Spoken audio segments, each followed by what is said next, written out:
디지털 지구, 메타버스를 선점하기 위한 기업들의 콘텐츠 경쟁이 치열합니다. 게임 속에서 가수들이 공연을 하고 아바타 옷을 디자인해서 돈을 버는 하나의 세상을 만들고 있죠. 이 콘텐츠를 즐기기 위한 하드웨어 경쟁 역시 치열한데요. 몰입도를 높이고 가상과 현실의 이질감을 줄이기 위해 VR, AR, MR 등 많은 기술과 기기에 빅테크 기업들이 투자하고 있습니다. 오늘은 디지털 지구에 접속하기 위한 다양한 기술들에 대한 이야기입니다.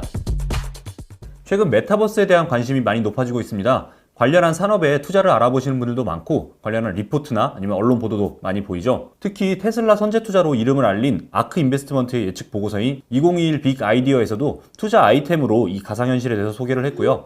이 가상현실이 장기적으로는 메타버스가 될 것이다 이렇게 언급을 하면서 더 화제가 되고 있는 것 같습니다. 저희 티타임즈에서도 꾸준히 메타버스에 대한 이야기를 전하고 있는데요. 많은 분들의 관심을 보면서 이게 정말 핫한 소재라는 것을 체감하고 있습니다. 그런데 여러분이 아셔야 할 게 이 메타버스가 지금 완벽하게 상용화한 기술은 아니라는 겁니다. 끊임없이 개발 중인 기술이고 갈 길이 멀다는 얘기죠.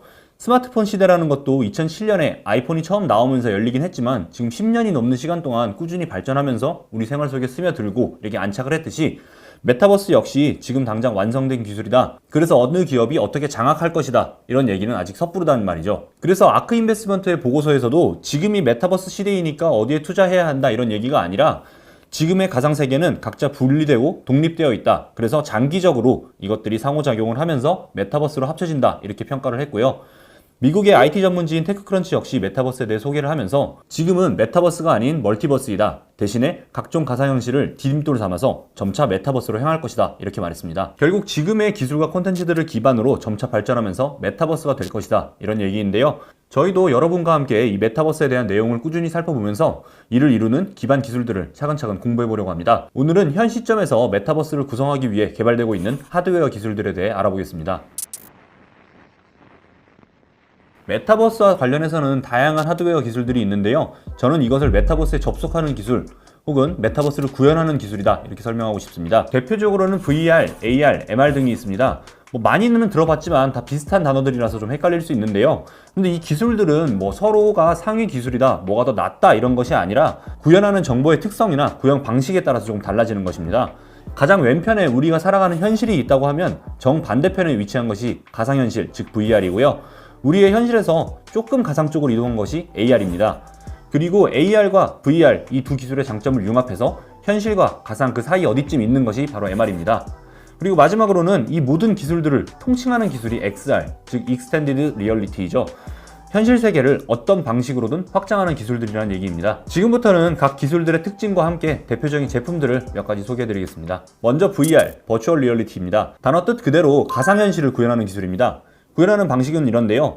가상현실을 구성하는 각종 디지털 정보들을 시각, 청각, 촉각 정보로 인간에게 전달해서 또 다른 세계를 구현합니다. 접하는 사람이 현실로 착각할 만큼 현실에 가까운 세계를 만드는 것이 핵심입니다. 그러기 위해서는 무엇보다 이용자를 현실 세계와 차단하는 것이 우선되어야 하는데요. 그래서 현 시점의 하드웨어, 즉 VR 기기들은 현실과 인간의 감각을 분리하고 몰입감을 높이는 데 기술이 집중되어 있습니다. 그렇기 때문에 VR 기기 대부분은 헬멧 형태로 이루어져 있습니다. 이를 헤드 마운티드 디스플레이, HMD라고 부르는데요. 눈과 귀를 완전히 가리는 형태의 기기를 머리에 덮어 써서 인간의 감각을 완전히 차단하고 가상세계 콘텐츠에 몰입할 수 있게 도와주는 것이죠. VR은 메타버스와 관련한 기술 중에서 가장 역사가 깊은 기술인데요. 1960년대 후반부터 우주 비행사들을 위한 훈련용으로 개발이 되었다고 합니다. 2000년대, 2010년대에 접어들면서는 VR을 이용한 다양한 콘텐츠들이 많이 개발이 됐는데요. VR의 장점인 높은 몰입감을 이용해서 시각, 청각을 이용해 즐길 수 있는 콘텐츠들이 많습니다. 대표적으로는 드라마, 영화, 관광지 투어들이 있습니다. 그리고 최근에는 게임 콘텐츠들도 많이 개발되고 있습니다. 그런데 VR 기술이라는 게 아까 말씀을 드렸듯이 1960년대부터 이어진 기술인데도 우리가 생각하는 것만큼 많이 보급되어 있지는 않습니다. 생각해보시면 2015년에도 구글이나 삼성 같은 빅테크 기업들이 스마트폰 기반의 저가 VR 기기를 외치면서 다양한 상품들을 내놨던 적이 있는데요. 상용화하는 데는 실패했습니다. 몇 가지 한계점이 있기 때문인데요. 첫 번째로는 콘텐츠의 기술적 한계입니다. VR은 이용자의 시각, 청각을 완전히 차단하고 모니터와 스피커를 통해 새로운 콘텐츠를 제공하면서 VR 세계를 만드는데요. 촉각, 후각과 같은 나머지 감각에 대해서는 새로운 정보를 제공하지 못하기 때문에 그 이질감이 좀 발생합니다. 이게 무슨 말이냐면 VR 기기를 이용하는 장면을 한번 생각해 볼게요. 머리에 기기를 뒤집어 쓰고 시선이 가는 대로 그리고 소리가 들리는 대로 고개를 돌리면서 콘텐츠를 즐기게 되는데요.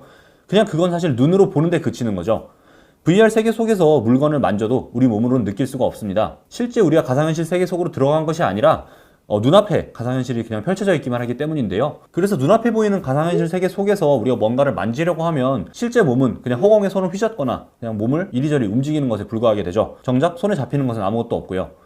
또 반대로 콘텐츠 속에서 내 캐릭터는 시선의 이동에 따라서 막 뛰어나가는데 내 몸은 그대로 한 자리에 앉아있게 됩니다. 이런 감각의 불일치 때문에 오랜 시간 VR 기기를 이용하게 되면 멀미 현상을 호소하는 분들이 많고요. 결국 몰입감이 떨어지는 결과로 이어집니다. 무게도 문제입니다. 머리에 쓰는 장비 하나만으로 가상현실을 모두 구현해야 하기 때문에 이를 표현하기 위한 패널은 물론 프로세서까지 모두 탑재가 돼야 되는데요. 그래서 일반적인 HMD의 무게가 600g 이상입니다.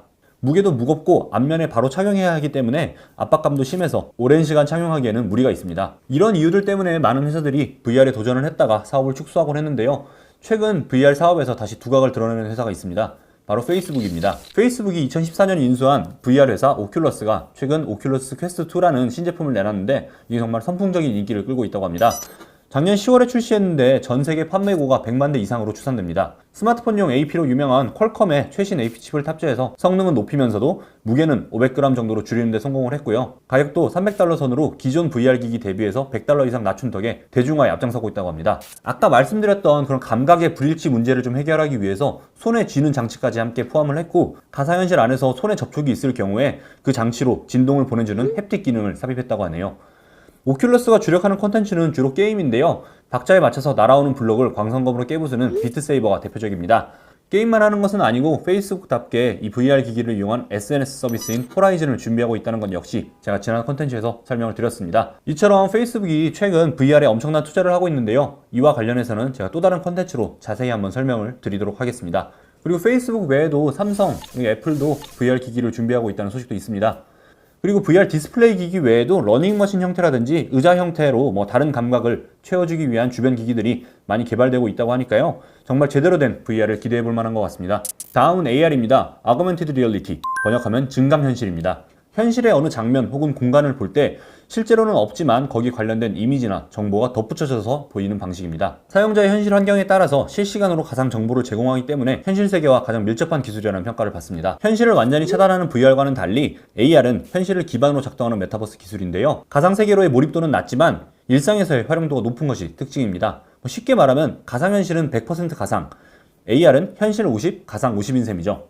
특히 AR 기술은 각종 영화나 애니메이션에서 많이 볼 수 있는데요. 영화 아이언맨에서 토니 스타크가 수트를 입으면 눈앞에 필요한 모든 정보가 출력되는 것이라든지 영화 킹스맨에서 요원들이 특수 안경을 쓰면 보고 있는 대상에 대한 정보가 눈앞에 펼쳐지는 것도 모두 AR입니다. 또 다른 예시로는 만화 드래곤볼에서 적의 전투력을 측정하는 스카우터가 있겠네요. AR 콘텐츠는 생각보다 우리의 실생활에 많이 사용되고 있는데요. VR과 마찬가지로 게임에 좀 적극적으로 먼저 활용이 되고 있습니다. 제한된 공간이 아니라 세상 전체를 게임의 배경으로 활용할 수 있기 때문인데요. 대표적인 AR 게임이 2016년 전 세계를 강타했던 포켓몬고입니다. 다들 아시겠지만 포켓몬고는 스마트폰 카메라로 우리 주변을 비추면 화면에 AR 기술로 구현된 포켓몬이 등장하고 이를 수집하는 게임이었습니다.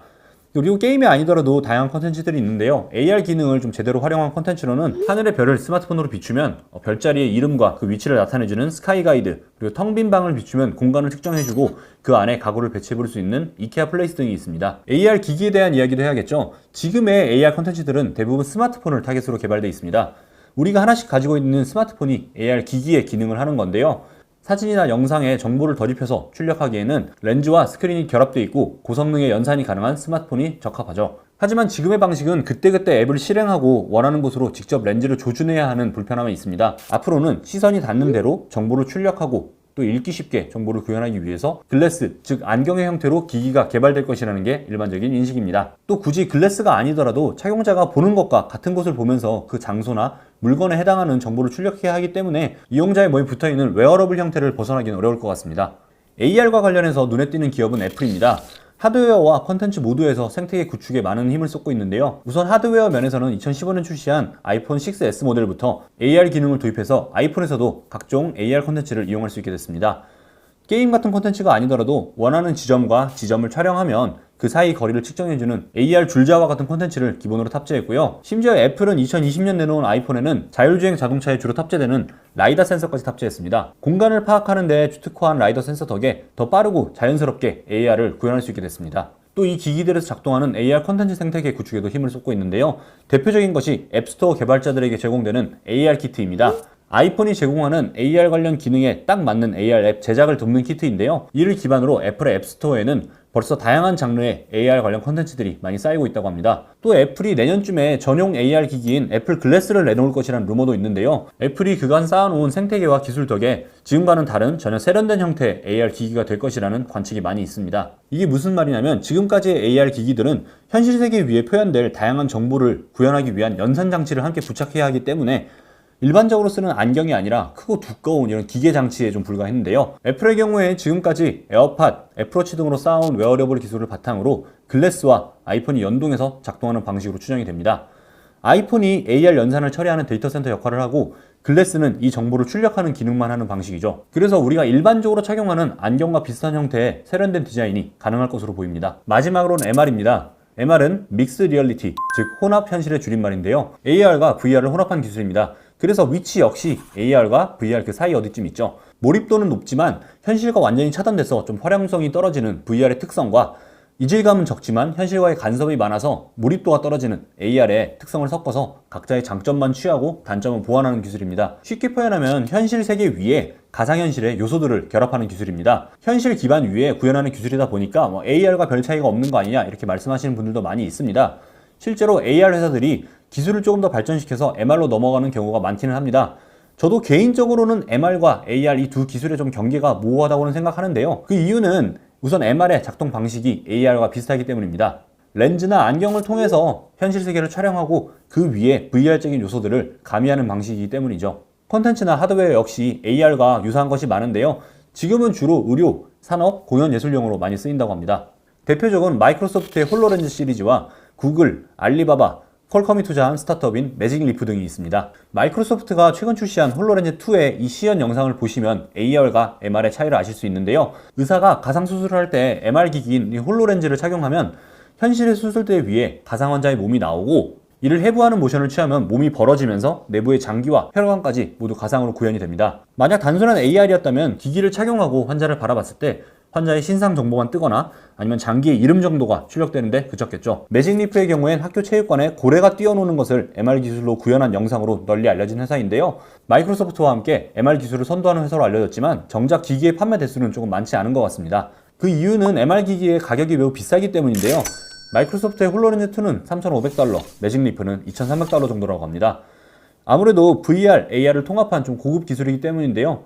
가격 때문에 아직은 산업용으로만 주로 판매가 이루어지고 있다고 합니다. 많은 투자자들이 메타버스에 관심을 보이고 있는 만큼 VR과 AR 시장 모두 성장 가능성이 큰데요. 아크 인베스트먼트에 따르면 VR 시장은 현재 $13억 규모에서 2030년까지 $450억, 즉 50조 원 규모로 성장 예상되고요. MR을 포함한 AR 시장은 현재 $10억에서 $1,300억, 즉 146조 원 규모로 130배 이상의 성장이 예상됩니다.